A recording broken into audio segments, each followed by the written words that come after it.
खुशामदीद नाजरीन, ETV भारत की उर्दू नशरियात में आपका खैर मकदम है। जबरन तब्दीली मज़हब में गिरफ़्तार मौलाना कलीम सिद्दीकी के वकील अबू बकर सबाग साहब हमारे साथ मौजूद हैं। हम उनसे जानेंगे इस तरह से गुज़िश्ता 3-4 महीने में जो जबरन तब्दीली मज़हब के नाम से गिरफ़्तारियाँ की गई हैं, मुतअद्दिद अफराद को उसमें गिरफ़्तार किया गया है। इस पूरे मामले में उन्होंने अब तक क्या कुछ ऑब्ज़र्व किया है और वो क्या कुछ हमारे साथ शेयर करना चाहते हैं। 20 जून 2021 को एटीएस लखनऊ में एक केस रजिस्टर किया जाता है कि और उस केस की ये एफआईआर है। एफआईआर का अगर वो देखा जाए तो उससे कुछ ही दिन पहले गाजियाबाद का एक वो पंडित है, आश्रम है, उसमें एक नौ मुस्लिम अपने एक मुस्लिम साथी के साथ, रिलेटिव के साथ वहाँ पे उसके पुजारी से मिलने के लिए गया। उस पुजारी ने उससे पहले मुसलमानों के खिलाफ, इस्लाम के खिलाफ सोशल मीडिया में बहुत ज़्यादा गंदगी और नफरत फैला रखी थी। उससे बात करने के लिए वो वहाँ पर पकड़े जाते हैं, उनके साथ मारपीट होती है, उनको जेल में भेजा जाता है। फिर वहाँ पर उमर गौतम साहब का नाम सामने आता है कि ये जो लड़का था नौ मुस्लिम नागपुर का, वो उमर गौतम साहब के ज़रिए उसके डॉक्यूमेंट्स बनवाए गए थे।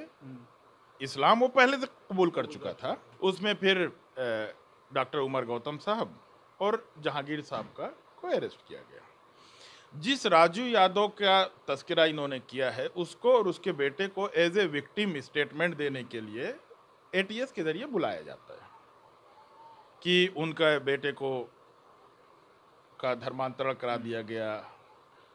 वो आके बेटा साफ साफ इनकार करता है और वो ये कहता है कि नहीं, मैं तो 2015 में इस्लाम कबूल कर चुका हूँ और मैंने जो इस्लाम कबूल किया है वो अपनी मर्जी से किया है और उसके लिए उसके ऊपर उसके घर वालों, रिश्तेदारों और जो हिंदुत्व तंजीमें हैं उनकी तरफ से बहुत प्रेशर और सारी चीज़ें हुई, इंसिडेंसेस हुए, बट वो इस्लाम पर ही कायम रहा और वो आज भी इस्लाम पर कायम है और उसके साथ किसी तरह की कोई चीटिंग या फ्रॉड नहीं किया गया।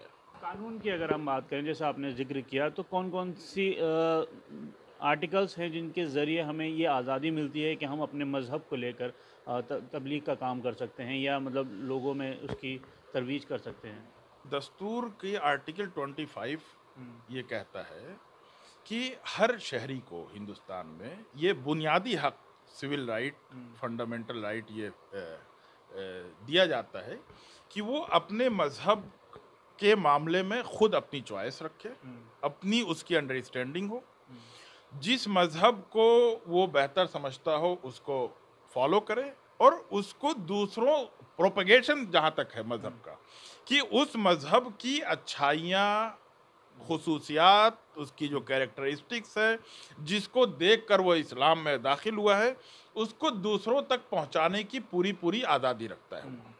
अब उसको अगर इस केस से देखा जाए, डॉक्टर उमर गौतम साहब के ऊपर जो इल्ज़ामात हैं या फिर जो उसमें दीगर जो नौ मुस्लिम हैं या जो मुस्लिम भी हैं उनके ऊपर जो इल्ज़ामात हैं, वो साफ अल्फाज में ये हैं कि इन्होंने अपने मज़हब की के प्रोपेगेशन का काम करते थे। ये दूसरों को काफिर कहते थे और ये कहते थे कि जो इस्लाम लाएगा उसको जन्नत मिलेगी, उसको दुनिया में भी उसके लिए कामयाबी है और आखिरत में भी कामयाबी है। क्या ये कहना जुर्म है अगर कानून के हिसाब से हम इस माने? चार्जशीट के हिसाब से ये जुर्म है कि आप अपने मजहब को ये कह रहे हैं कि इस मजहब में आपको जन्नत मिलेगी, जबकि जन्नत, जहन्नम, नर्क, स्वर्ग या हेल हेवन का जो कॉन्सेप्ट है वो हर मजहब में है। इस केस की सबसे बड़ी अहमियत जो है, ये एक इंडिविजुअल का या एक ग्रुप ऑफ इंडिविजुअल्स का केस नहीं है।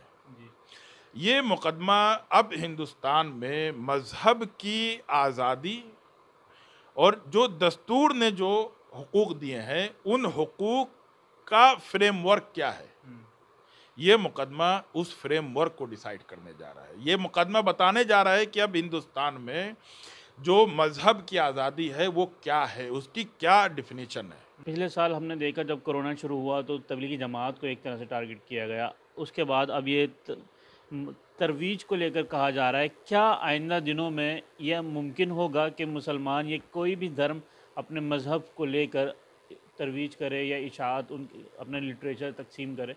क्या पॉसिबल हो पाएगा?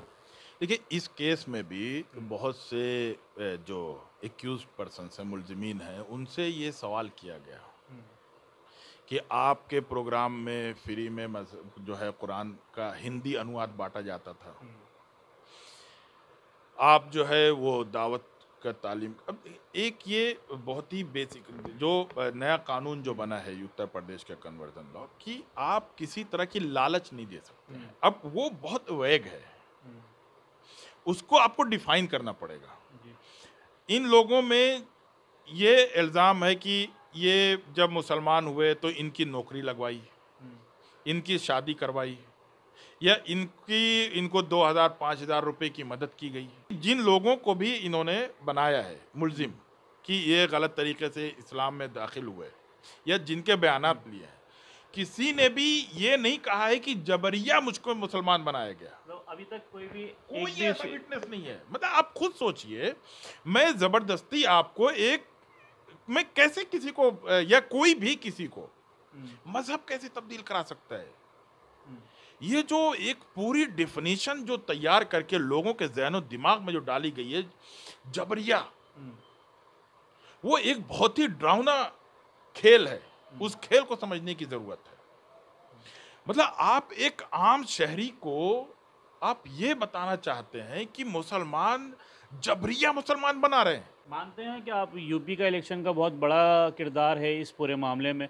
क्या उसी की वजह से ये सब कुछ आया है अभी सामने? इसके अलावा यूपी इलेक्शन के अलावा इस केस के पीछे कोई महर्रिक नहीं है, और ये जो कुछ हो रहा है ये एक पॉलिटिकल कॉन्स्पिरेसी है कि हिंदुओं को डराया जाए।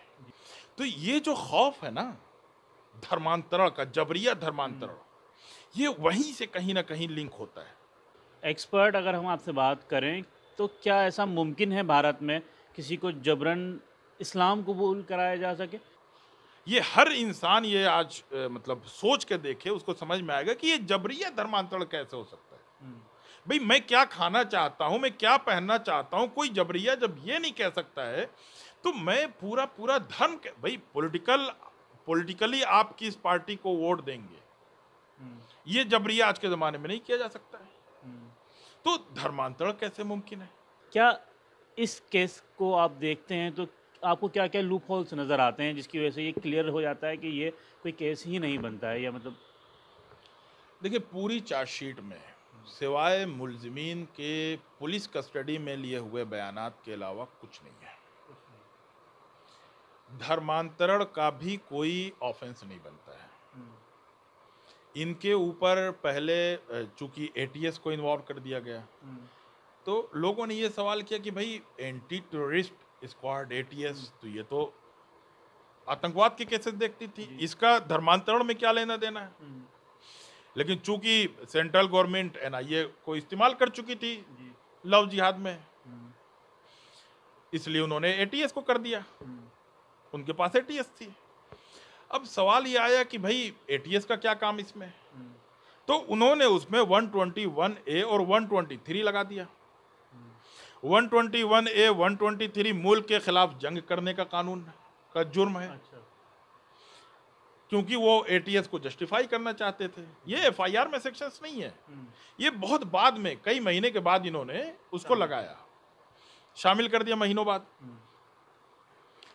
उसके बावजूद भाई अल्लाह वालों के पास कुरान, तस्बीह, जानमाज के अलावा क्या मिलेगा? खुद हमारा दस्तूर हमें पर्सनल लॉज की इजाज़त देता है।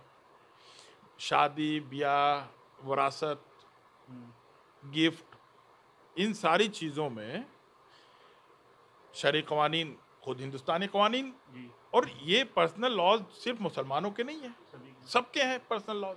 ये बताएं कि अगर ये मामला फास्ट ट्रैक कोर्ट में चलता है तो कितने दिनों में इन लोगों को जमानत मिल सकती है? देखिए, अगर ये अभी फास्ट ट्रैक में चला जाए तो मैक्सिमम 3 महीने के अंदर ये केस खत्म हो जाएगा और तमाम लोग बाइज्जत बरी होंगे। किसी के खिलाफ कोई सबूत नहीं है, बहुत बहुत शुक्रिया सर हमारे साथ बात करने के लिए।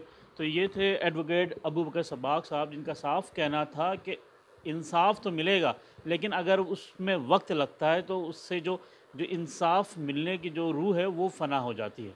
अब देखना होगा कि आइंदा दिनों में जो एटीएस के ज़रिए जो लगातार मुलजमान को गिरफ़्तार किया जा रहा है और ये कहा जा रहा है कि उन्होंने जबरन तब्दीली मज़हब में लोगों को मज़हब तब्दील कराया है, वो कितना गलत साबित होता है।